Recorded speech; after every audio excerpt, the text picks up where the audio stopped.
Cecelia Whitmore was 80 years old, standing at the edge of the orchard her husband August had planted with his own hands, holding nothing but a small overnight bag and an aging golden retriever named Ginger, when her two sons handed the keys of Whitmore Estate to a property attorney and told her she had until Friday. She had signed documents she did not fully understand during the worst months of her life, and the law, it turned out, had been watching and waiting. But what Ginger dug up 3 days later beneath the oldest apple tree in that orchard, a rusted tin box August had buried sometime in the early 1980s and never once mentioned, was something Roland and Desmond Whitmore had no answer for. And what Cecelia found when she followed the contents of that box to a place she had never heard of would leave her sons standing in a courtroom without a single word their attorney could say.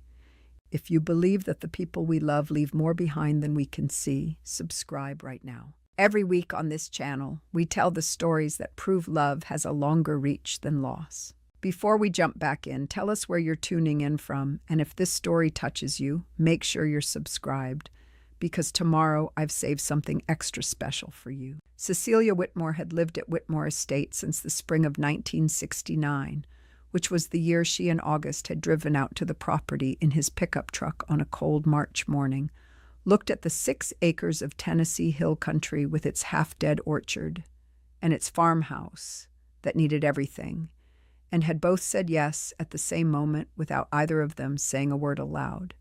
That was how it worked between them in those early years. Agreement arrived before language did.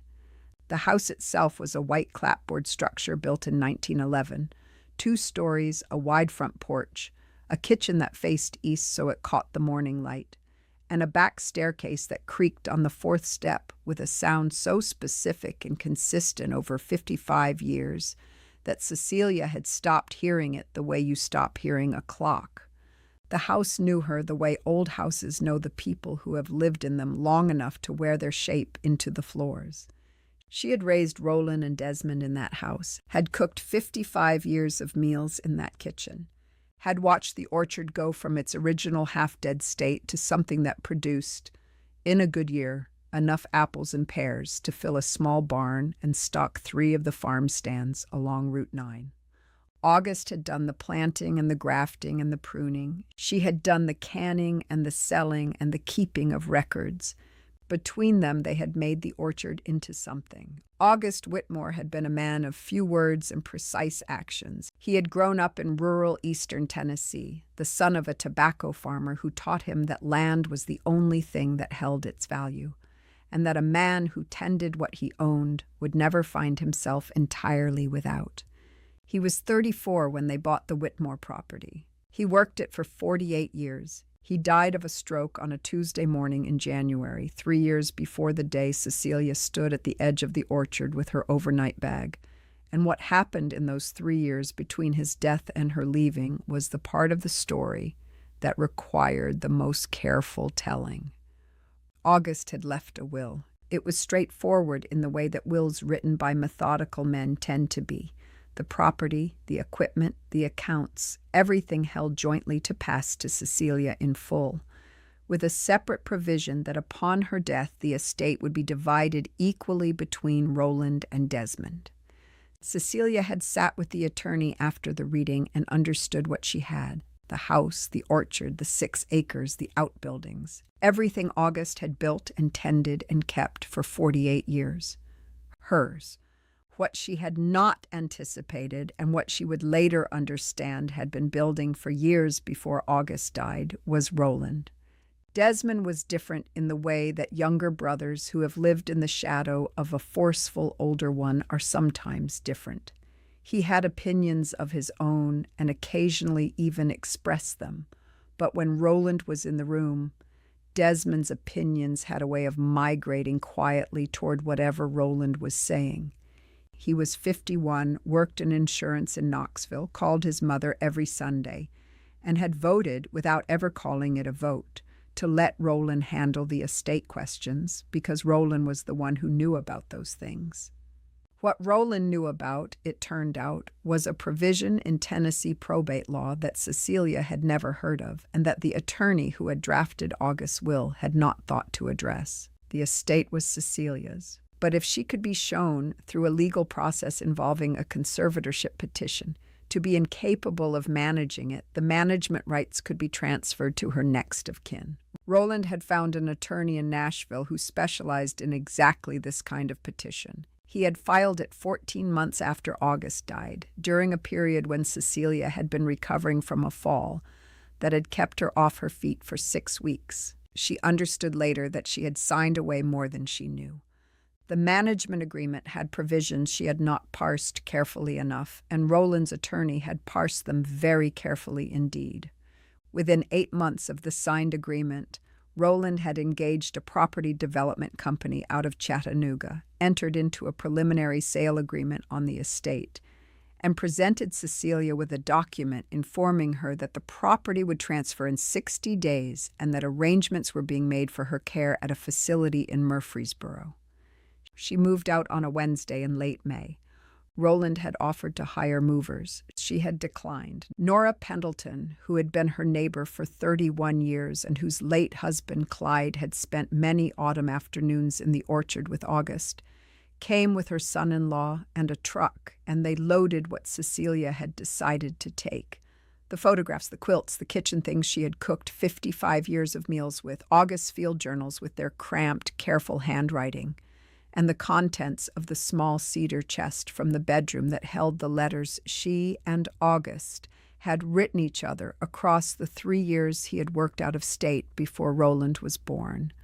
She left the furniture. Most of it was too large for the room at Nora's house where she would be staying, and some of it, the kitchen table, the porch chairs, the bookshelves August had built from wood he had milled himself from 2 walnut trees that had come down in a storm. Was that too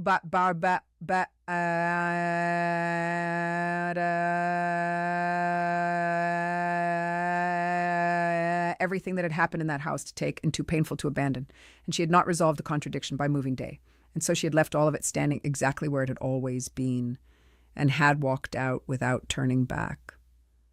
Ginger went with her. Ginger was 11, which is old for a golden retriever, and moved with the careful deliberateness of a dog who has learned to conserve effort. August had found her as a puppy in a drainage ditch off Route 9 in the summer when she was just 8 weeks old, carried her home inside his jacket, and set her on the kitchen floor with the matter-of-fact certainty of a man who has decided something and does not need to discuss it further. Ginger had been August's dog, in the way that certain animals attach themselves primarily to one person, but after August died, she had shifted. She slept at the foot of Cecilia's bed now. She followed her from room to room. She had been doing this for 3 years with the quiet persistence of an animal that has decided this is her job. Cecelia stood at the edge of the orchard on that last morning before Nora's son-in-law finished loading the truck. The orchard was in its late spring state, the trees leafed out, the small hard fruit just beginning to set on the branches August had pruned every February for 48 years.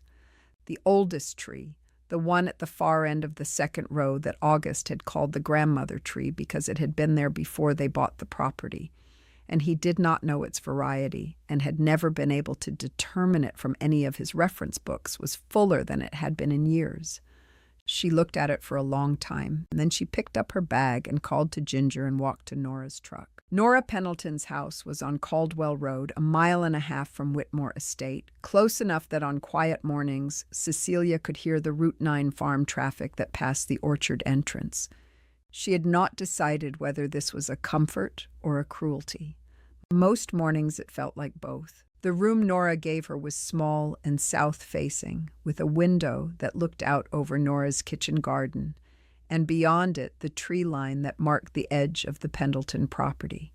It was a clean room, a kind room, and Cecelia was grateful for it in the way that you are grateful for things that are genuinely good, when you are also aware that their goodness does not fix the thing that is broken. Nora brought tea in the mornings without being asked. She did not hover.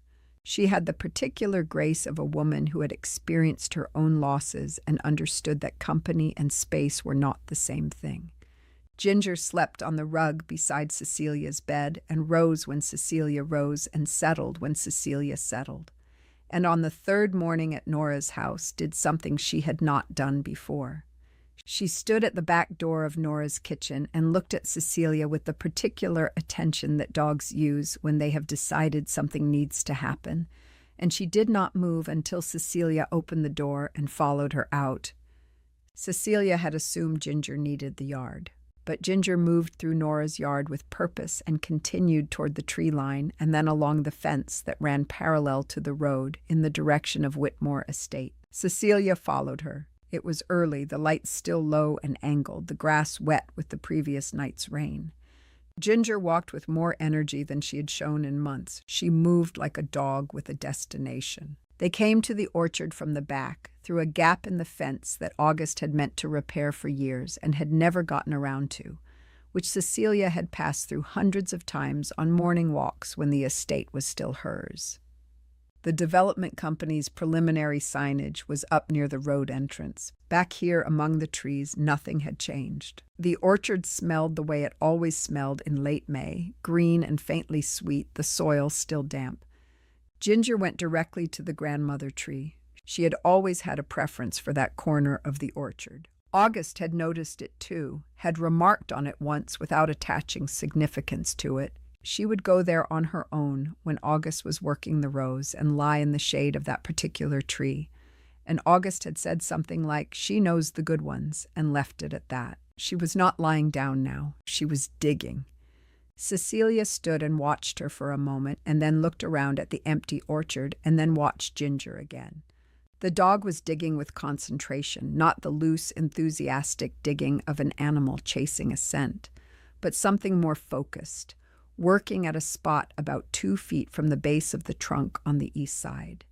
The soil there was looser than it should have been, Cecelia noticed, looser than the surrounding ground. She let Ginger dig for several minutes, then she knelt down, which took more effort than it once had, and she looked at what Ginger had uncovered, the top of a tin box, rectangular, old, the metal rusted along its edges but intact. Cecelia brushed soil away from its sides with her hands. It was perhaps 10 inches long and 6 inches wide.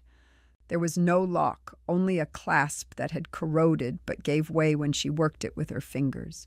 She sat back on her heels and looked at it for a moment before she opened it. Inside, sealed in a plastic freezer bag that had kept out moisture well enough to matter, were 2 things, a folded document and beneath it a small brass key with a tag attached to it by a piece of wire. She could see writing on the tag but not read it in the low morning light.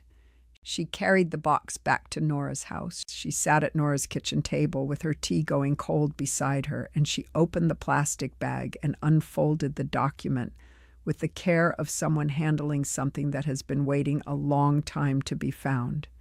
It was a deed. She recognized the form the way you recognize things you have seen before at important moments. She had seen a deed once, in 1969, when she and August had sat in an attorney's office in Briarfield and signed the papers for the Whitmore property. This deed was from a different county and a different state. It was dated 1983. It was in August Whitmore's name. She set it down. She picked up the key. She turned it over and read what August had written on the tag in his handwriting, the small, careful letters of a man who had taught himself precision in all things. It said, "Salow Creek, the blue house on Orchard Hollow Road. Go see what I built you." She read it 3 times. Then she sat very still in Nora's kitchen and listened to the quiet of the house around her and thought about August in 1983. Which was the year Roland had started school and Desmond had just turned 4, and August had been, she now remembered, unusually busy, with work he described as being spread across several counties. She had not asked many questions. He was reliable, and she had trusted him, and the work had paid well that year. She thought about all the years after that when he had occasionally mentioned jobs that took him out toward the eastern part of the state. Never overnight or rarely. Day trips, he had called them. Home by supper, usually.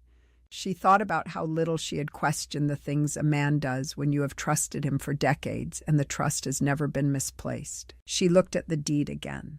Salow Creek was a town she had driven through once, maybe 20 years ago, on a trip August had suggested for no reason she could now recall. He had wanted to stop for lunch there.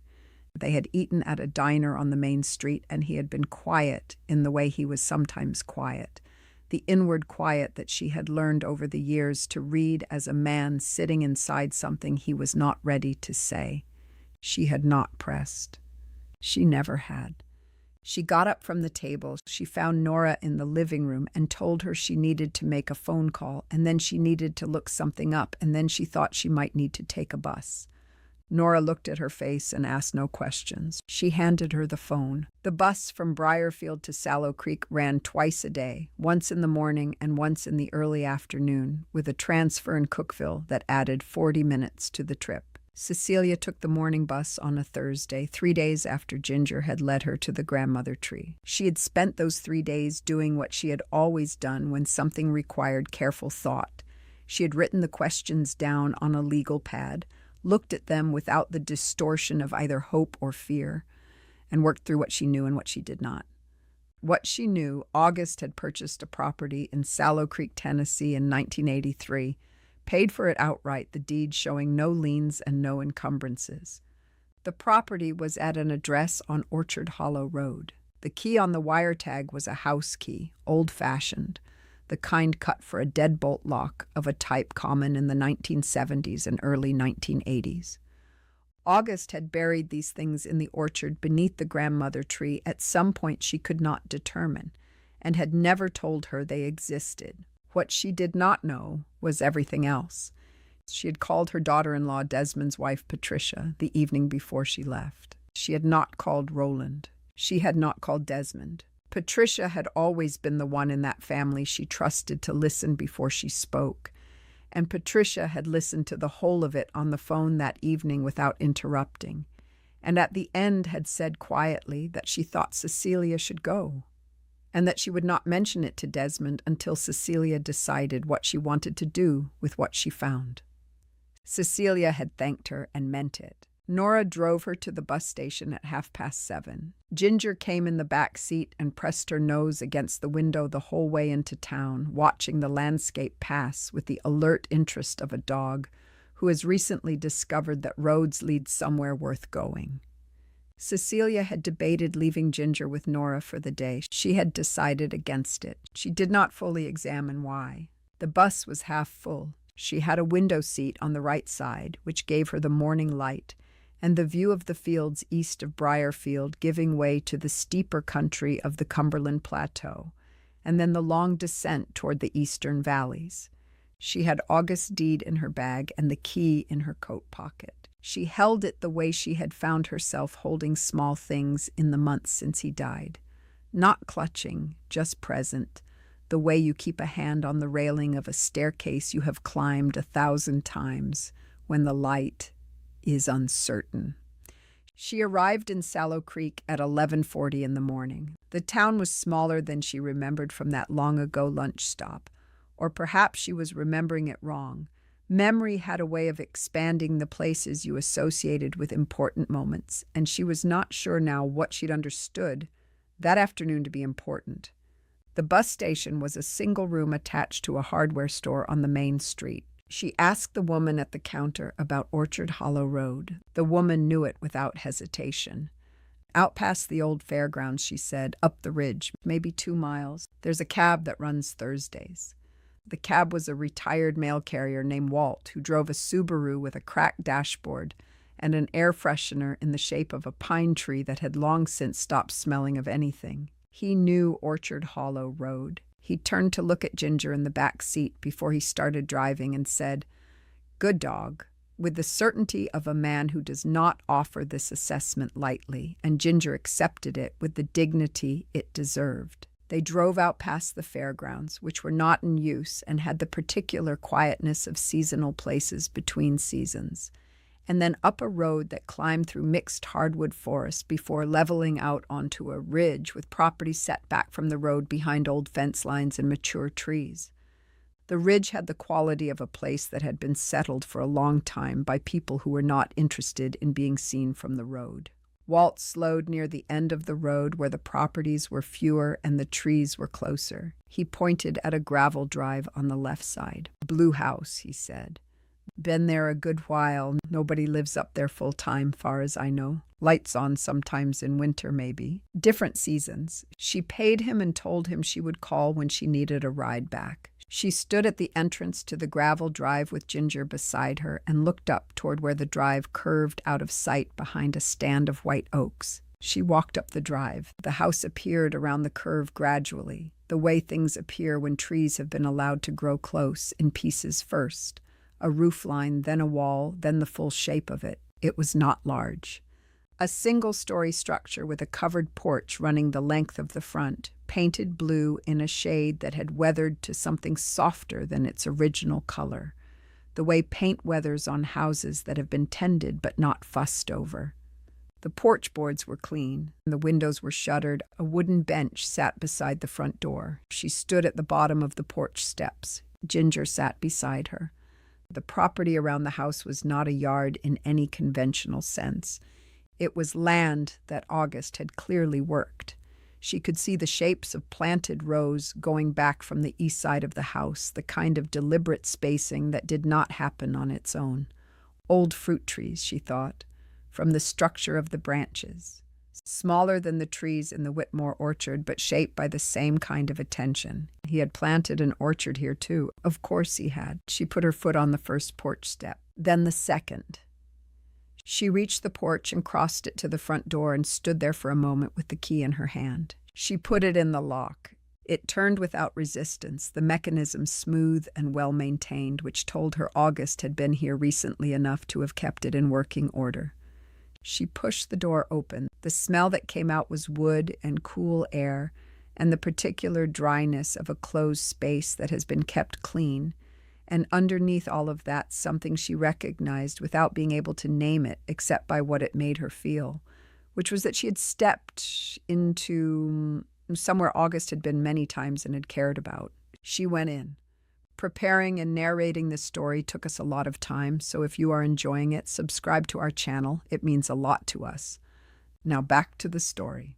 The front room was not large, but August had built it to feel larger than it was. She understood this immediately, the way she had always understood his work, not by thinking about it, but by standing inside it and feeling what it did. He had kept the ceiling open to the rafters, which added height, and had set the two windows on the south wall low and wide so the light came in at the level of the room rather than above it. The effect was that the room seemed to breathe. She had noticed the same thing in the workshop he had built behind the Whitmore farmhouse 30 years ago. He knew how light moved, and he built around it rather than against it. The furniture was spare. A wooden table with 2 chairs, a low shelf along the east wall holding a row of field guides and seed catalogs, and 2 worn copies of an orchard management manual she recognized.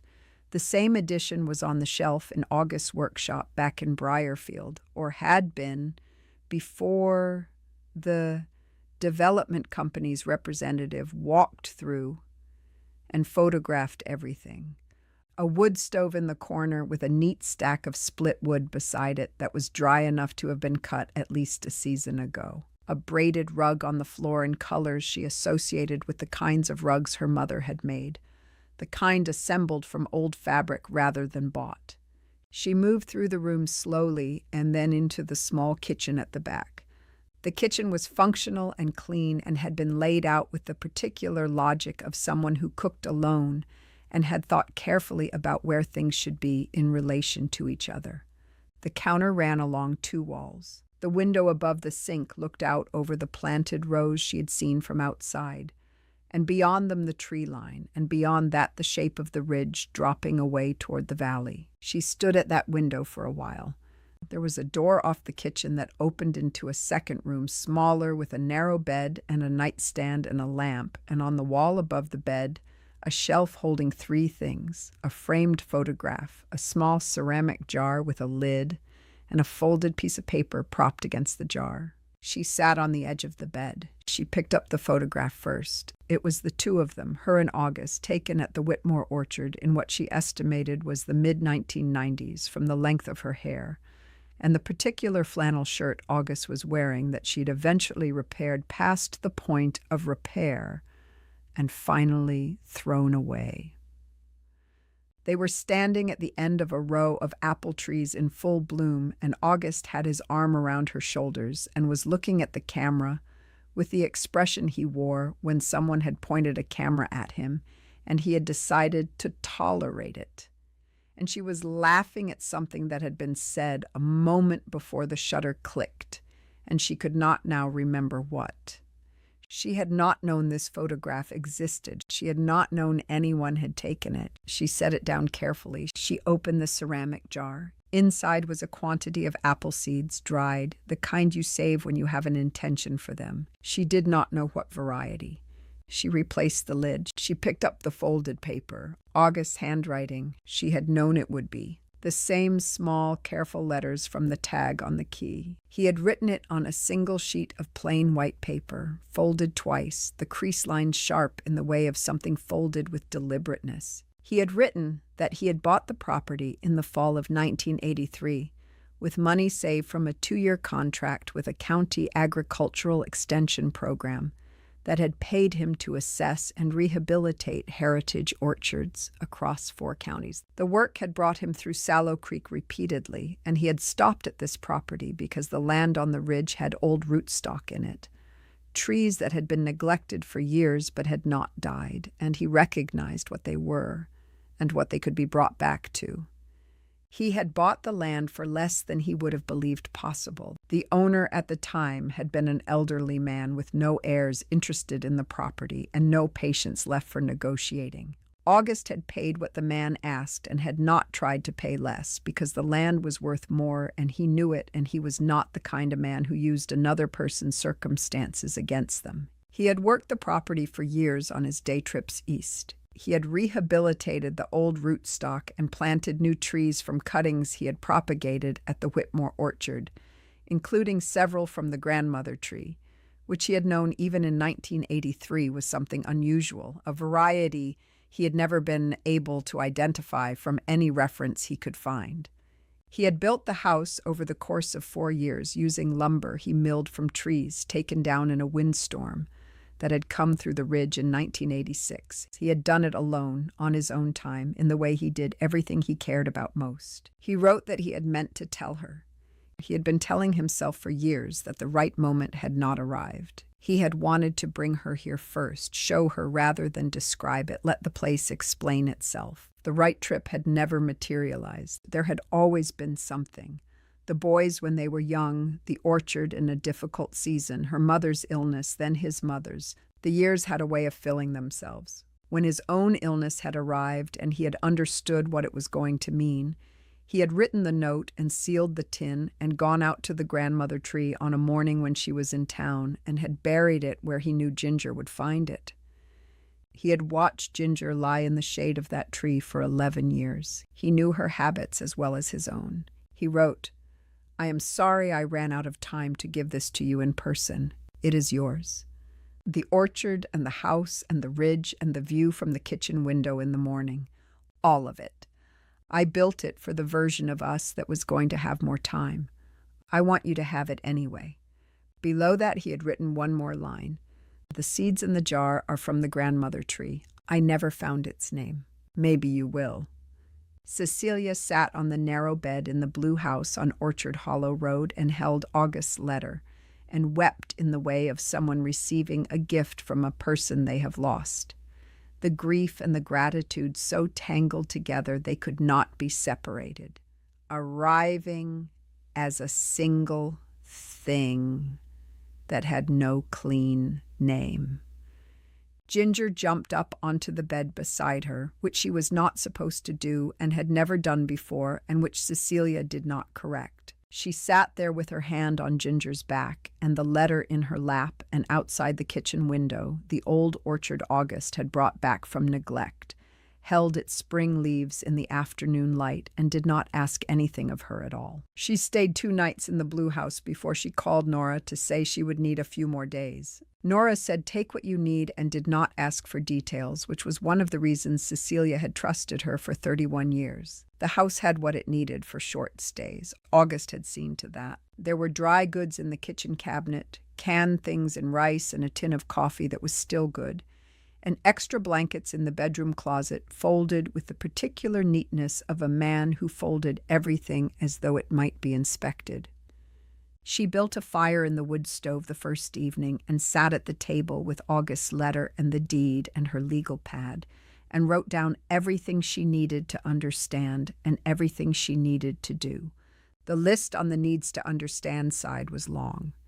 The list on the needs to do side was longer. She had walked the orchard on that first full morning, Ginger moving ahead of her through the rows with her nose working steadily at the ground. The trees were older than she had expected from the outside. August had started with rootstock that was already established, and 40 years of his attention had produced trees of a size and shape that do not happen quickly. She could see his pruning decisions in the structure of every canopy, the same logic he had used in the Whitmore orchard, the same preference for open centers and long lateral branches that caught the light evenly across the whole tree, rather than shading the interior. At the far end of the property, past the last row of apple trees, there was a small stand of trees she did not immediately recognize. She stood in front of them for a long time before she understood what she was looking at. They were the same unknown variety as the grandmother tree at Whitmore. Same bark texture, same pattern of branching. August had propagated them from the grandmother tree's cuttings and planted them here, which meant he had been carrying pieces of the grandmother tree back and forth between properties for years without her knowing. She put her hand on the nearest trunk. She stood there for a while. The man who changed things appeared on the second morning. He came up the gravel drive on foot, which told her he had parked on the road, which told her he had done this before and understood that arriving by car announced you too early. He was perhaps 60, with the particular weathered look of someone who had spent decades outdoors and the equally particular look of someone who had also spent decades in rooms where decisions were made. He wore work clothes that fit the setting but were too new. His name was Victor Hale. He had a card, which he offered at the bottom of the porch steps without climbing them, and which identified him as a principal in a land development group based in Knoxville. He said he had heard she had arrived, which she noted without commenting on, and that he had been hoping to speak with whoever held title to this property for some time. She asked him what he wanted with it. He told her. The ridge above Salow Creek had been attracting the attention of residential developers for 3 years. Her parcel, he said, with the acreage and the position and the road access, was one of the last pieces on the ridge that had not been committed. He had a number in mind, he said. He stated it. It was not a small number. She looked at him for a moment. She thought about August driving out here through 40 years of seasons, maintaining this place, keeping the orchard in shape, splitting the firewood and stacking it, and coming home to supper and never mentioning any of it. "I am not selling," she said, his expression adjusted in the small, controlled way of a man who absorbs unwelcome information without letting it show fully. He mentioned the practical considerations. Property taxes on the ridge had risen substantially, the costs of maintaining a rural property at her stage of life, the difficulty of managing land from a distance. He mentioned these things in the tone of a man performing helpfulness. She told him she appreciated his time. She picked up her coffee cup from the porch railing. He left his card on the step and went back down the drive. She had expected something like this. Walt, the cab driver, had said the ridge had gone in 10 years. She had looked up comparable properties on her phone the previous evening and understood that what August had bought for almost nothing in 1983 had become, through no action of her own and every action of his, something of significant value. This was useful. It was also a complication because significant value attracted people like Victor Hale, and people like Victor Hale did not stop at the first no. What she needed was someone who understood the legal dimensions of what she had. The deed was straightforward. The property was August's. paid outright, recorded in his name, and had passed to her as part of his estate. Roland's management agreement covered the Whitmore Estate property and its assets. This land had never been disclosed to Roland's attorney because neither Cecelia nor the estate attorney had known it existed. Whether the management agreement extended to newly discovered estate assets was a question she did not know the answer to and needed to. She called Patricia that evening. Patricia listened and then said she knew someone, a property attorney in Cookville named Franklin Osee, who had handled a complicated estate matter for a colleague of hers 2 years earlier. She said Franklin was the kind of attorney who read documents the way August had read wood, looking for what was actually there rather than what someone told him was there. Cecelia wrote the name down. She called him the next morning. Franklin Osee answered on the second ring. She explained the situation from the beginning, all of it, the conservatorship petition and the management agreement and the move and Ginger and the tin box and the deed and Victor Hale on her porch steps. Franklin listened without interrupting for 11 minutes. She knew because she watched the clock on the kitchen wall. When she finished, he was quiet for a moment. Then he said, "Do not sign anything. Do not speak to Victor Hale again without me present. And get me a copy of that management agreement as soon as you can." His voice had the quality of a man who has already begun working. Franklin Osee drove up to Salow Creek on a Friday morning in a dark green sedan that he parked neatly at the base of the gravel drive. He was in his mid-50s, with reading glasses pushed up on his forehead and a leather satchel that had been used long enough to have shaped itself around its contents. He shook Cecilia's hand at the porch steps with the directness of someone who does not perform warmth, but has the real thing available when it is appropriate. He bent to greet Ginger with the same seriousness he had offered Cecelia, which she noted. She made coffee. They sat at August's table. She laid out everything in front of him, the deed, the tin box, August's letter, the key still on its wire tag, and the copy of the management agreement she had asked Patricia to retrieve from Desmond's files, which Patricia had done without telling Desmond why she needed it. Franklin read for a long time without speaking. He read the management agreement twice. He made notes in a small notebook with a mechanical pencil, the kind of notes that were mostly symbols and abbreviations she could not read from across the table. When he finished, he set his pencil down and looked out the kitchen window at the orchard for a moment before he looked at her. The management agreement, he said, was drafted broadly enough that Roland's attorney had clearly intended it to cover contingencies beyond the known estate assets. There was language in Section 4 that referred to all real and personal property held in the name of the decedent at the time of death or subsequently identified as part of the estate. That language, he said, was the part Roland's attorney had been counting on. Cecelia listened. Franklin said the question was whether that language held up against the specific circumstances of this property. The Salow Creek deed was recorded in August's name. It had been part of his estate at the time of his death. A strict reading of the management agreement's language could be used to argue that Roland and Desmond's oversight extended to this property as well. That would be Roland's argument, he said, and Roland's attorney would make it with confidence. She asked him what the other reading was. He said the other reading was that the management agreement had been negotiated in the context of a known and specific estate, the Whitmore Estate at the Briarfield address, with its identified assets, its accounts, its equipment. The agreement had been presented to her as covering that estate, and she had signed it, understanding it in those terms. A property she had not known existed in a different county had not been part of any conversation between the parties at the time of signing. Arguing that a document's scope extends to assets that were not disclosed and not contemplated at signing was, he said, not a straightforward argument. Courts had looked at similar questions before and had not always sided with the broader reading. He opened his satchel and took out a folder. He had done some research before driving up, he said. He placed 2 printed documents on the table.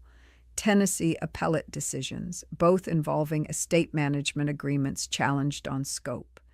He walked her through the relevant sections with the patience of someone who has explained legal reasoning to non-lawyers for 30 years and has learned to make it clear without making it condescending. When he finished, she asked him directly what he thought the outcome would be. He was quiet for a moment in the way of someone choosing words that are honest rather than comfortable. He said he thought the argument for excluding this property from the management agreement scope was the stronger argument given the circumstances of how the agreement was negotiated and what had been disclosed at the time. He thought a court would likely agree. He also said that likely was not certainly, that Roland's attorney was not without a case, and that litigation was expensive and slow, and its outcomes were never guaranteed in advance. Then he said there was something else. He had pulled the original conservatorship petition out of curiosity, he said. It was public record. He had read it on the drive up. The documentation Roland's attorney had used, the doctor's notes from the weeks following her fall, and the neighbor's statements, had been compiled and submitted with a speed that suggested it had been assembled before the fall occurred. The petition had been filed 6 weeks after her accident, which was not enough time to gather that kind of documentation from scratch. Someone had been preparing it in advance. Cecelia set her coffee cup down. Franklin said he was not making an accusation in a legal sense. He was telling her what the record showed. What it showed was that the conservatorship filing had not been a response to her fall. The fall had been an opportunity to use preparation that had already been done. He said this matter was separate from the property question, but that she should know it, because it was part of the picture. She sat with that for a moment. She had wondered in the months since the petition was filed whether the timing had been coincidental. She had not let herself examine the question too closely, because examining it too closely led to a conclusion about Roland that she had not wanted to arrive at while she was still living in his orbit. She was not in his orbit now. She asked Franklin what he recommended. He said he recommended filing a declaratory action to establish that the Salow Creek property fell outside the scope of the management agreement and therefore outside Roland and Desmond's oversight authority. He said he also recommended she begin the process of formally challenging the management agreement itself on the grounds that it had been signed without full disclosure of the estate's assets and without adequate independent counsel advising her at the time of signing. He said both actions together would take time. He said neither of them was cheap. He said he would handle both of them, and that his fee arrangement could be structured in a way that did not require her to pay the full cost up front. She asked him why he was willing to do that. He looked at the deed on the table, then at the tin box, then at her. "Because the record is pretty clear about what happened to you," he said, "and I don't like a record that looks like this going unanswered." She thanked him. He packed his satchel. He paused at the porch steps on his way out and looked at the orchard for a moment, the way people looked at things they recognized as being in a different category from ordinary things. "Your husband knew what he was doing with these trees," he said. She said yes, he always did.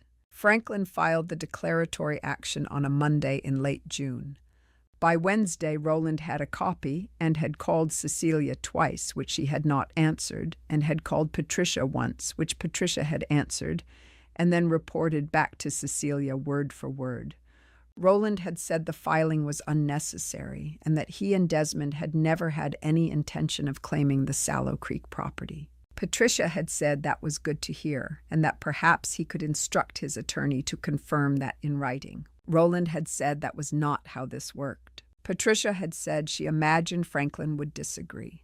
Cecelia listened to Patricia's account of the conversation at the kitchen table in the Blue House with her second cup of coffee of the morning and thought about Roland at 22, leaving Briarfield in a car packed with everything he owned, and the way August had stood at the end of the drive and watched him go with the expression of a man filing something away, rather than feeling it fully in the moment.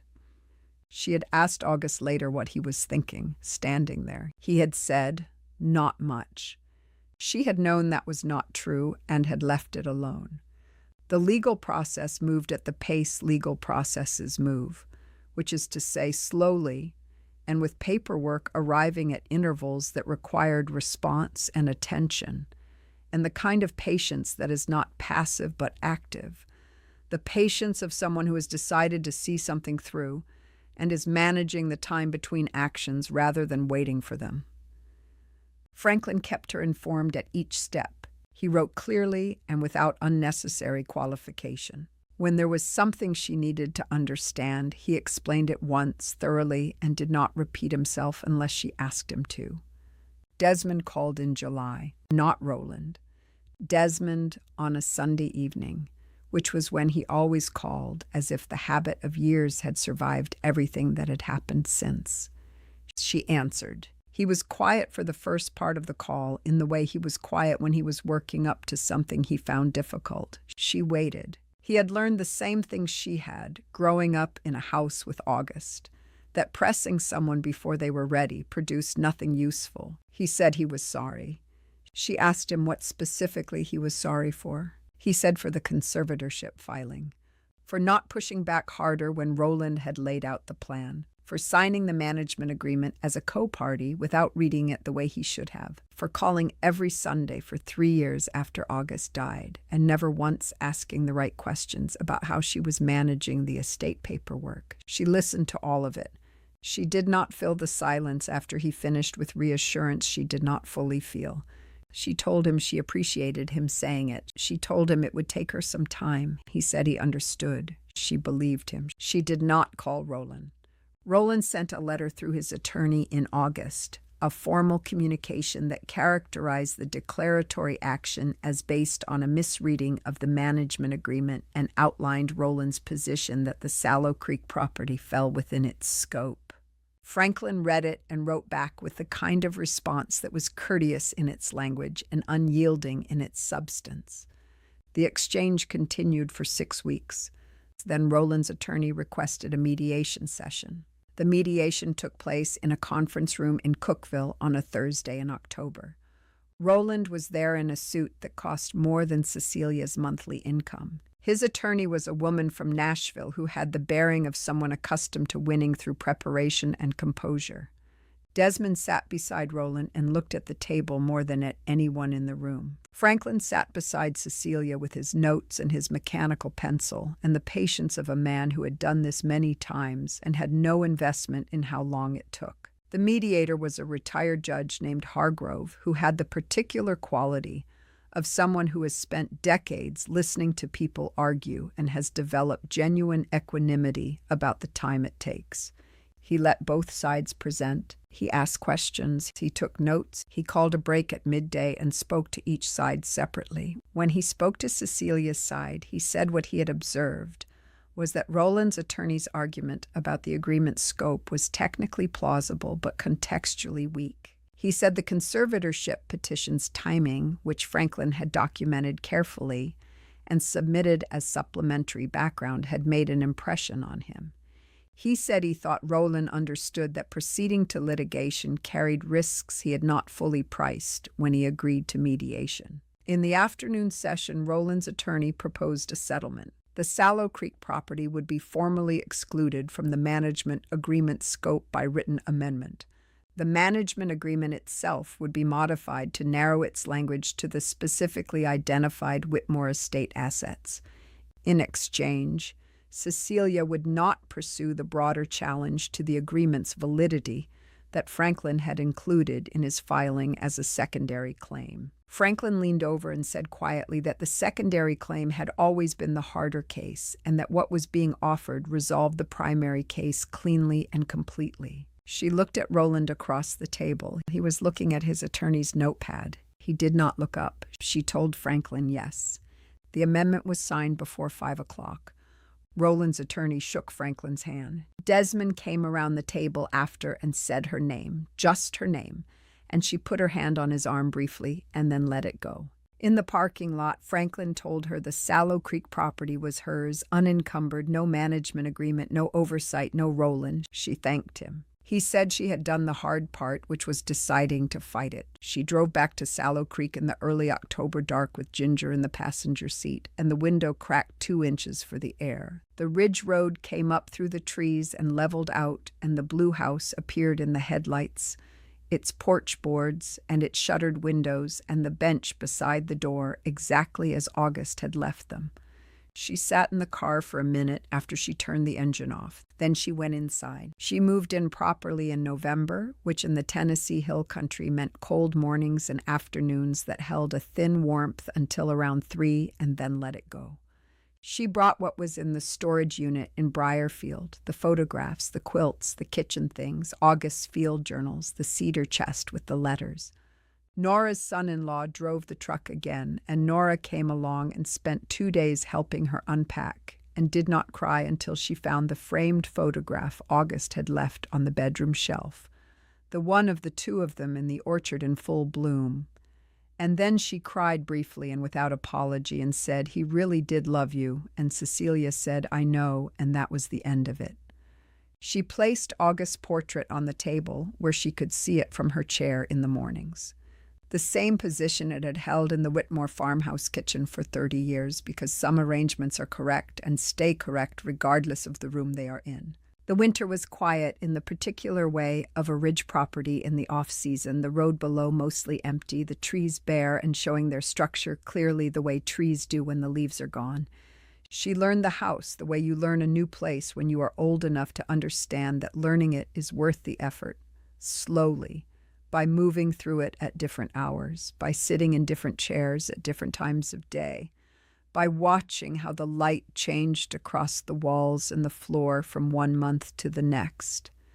She learned the orchard the same way. She walked it every morning with Ginger, and she carried August's field journals with her, cross-referencing his notes against what she was seeing. He had kept records of every tree, when it was planted or rehabilitated, what rootstock, what he had observed in each growing season for 40 years. The journals were dense and specific and written in the handwriting she knew as well as her own. Reading them was the closest thing she had found to a conversation with him since he died. The stand of unknown trees at the far end of the property occupied more of her attention than she had anticipated. She had sent photographs to 3 university agricultural extension programs in December, describing the trees as fully as she could and including images of the bark and the branching and the fruit she had collected and dried before the frost.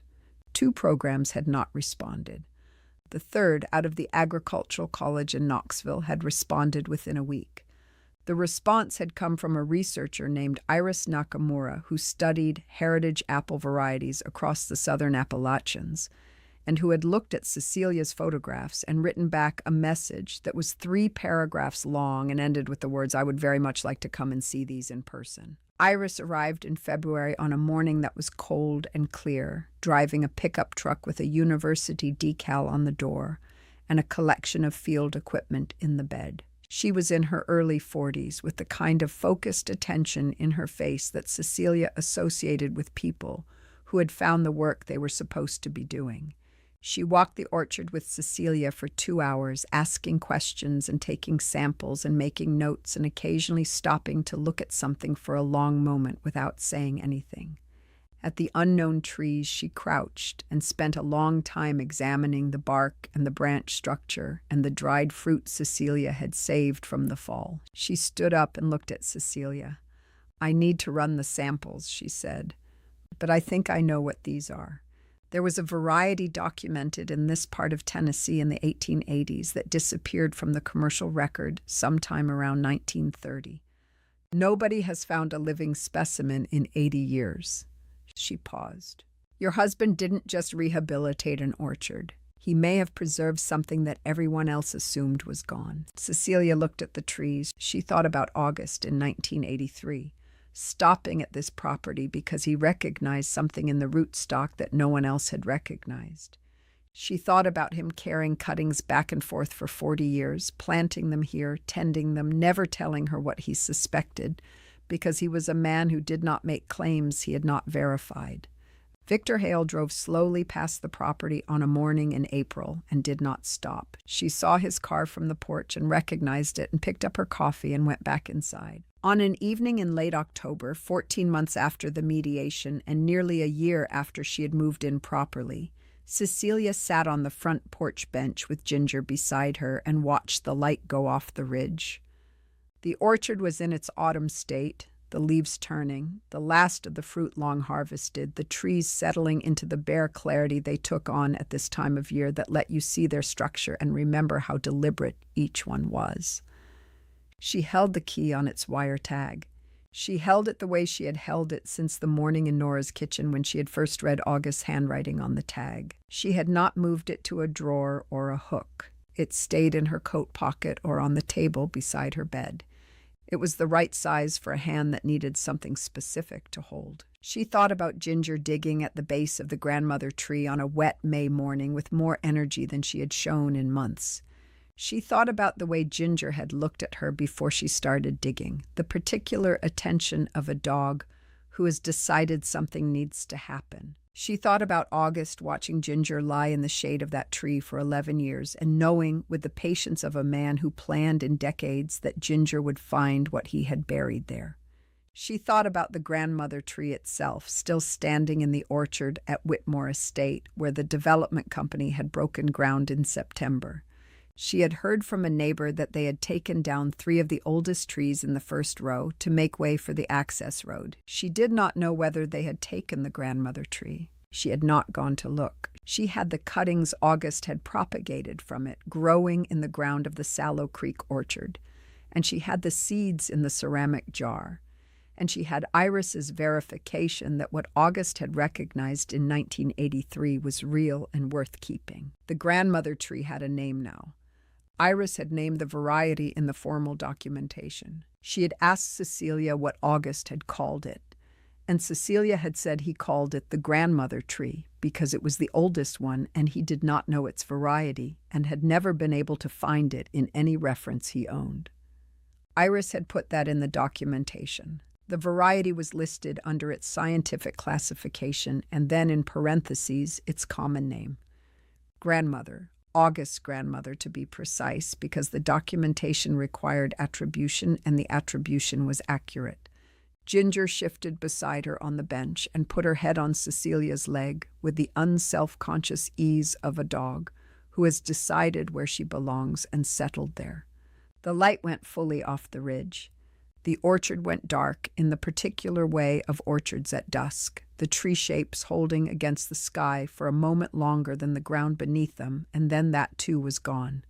She stayed until the cold came in properly. Then she went inside, made tea on the small stove, and sat at August's table with one of his field journals open in front of her, and the portrait on the table where she could see it, and the key beside her cup, and the ceramic jar of grandmother seeds on the shelf where August had left it. She had a letter to write to Iris about the spring grafting schedule. She had a call to return from an orchardist in Hancock County who had heard about the variety through Iris's network and wanted to know if cuttings would be available. She had a week's worth of notes from her own orchard walks to transfer into the record she had started keeping in a journal of her own, in handwriting that was nothing like August's, but was moving slowly and with practice toward the same quality of precision. She picked up her pen. Outside the window, the ridge was dark, and the orchard was in it.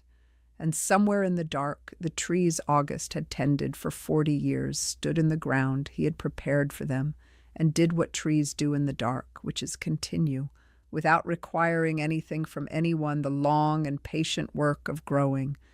If Cecilia's story moved you in any way, hit that like button so this story can reach more people who need it today. A warm embrace to each and every one of you watching.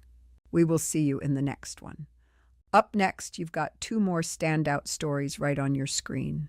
If this one hit the mark, you won't want to pass these up. Just click and check them out. And don't forget to subscribe and turn on the notification bell so you don't miss any upload from us.